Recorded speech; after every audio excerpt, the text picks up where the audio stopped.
जुनी रसुलापूर येथील गावकऱ्यांनी 77वा हा प्रजासत्ताक दिन साजरा करण्यात आला।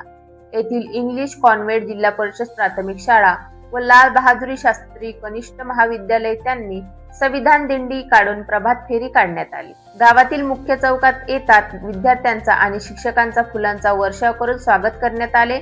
तसेच शाळेचे मुख्याध्यापक यांना शाल श्रीफळ देऊन गावकऱ्यांतर्फे स्वागत करण्यात आले। तसेच विद्यार्थ्यांनी मराठी शाळा वाचल्या पाहिजे हा संदेश त्यांच्या नृत्यातून अधोरेखित करण्यात प्रभावी नृत्य सादर केले। या नृत्याने उपस्थितीत गावकऱ्यांचे लक्ष वेधून घेतले। देश प्रेम, राष्ट्रीय एकात्मता व राष्ट्रनिष्ठा निर्माण व्हावी या उद्देशाने आवश्यक आकर्षक नृत्य सादर केले। तसेच अण्णाभाऊ साठे चौकात संविधानाच्या पुस्तिकेत मूल्यांकनावर आधारित वाचन कार्यक्रम घेण्यात आला। त्यानंतर गावकऱ्यांनी विद्यार्थ्यांना शिक्षकांची अल्पाहाराची व्यवस्था करून संपूर्ण विद्यार्थी आणि शिक्षकाला अल्पाहार देण्यात आला। यावेळी शाळेतील शिक्षक शिक्षिका उपस्थित होते।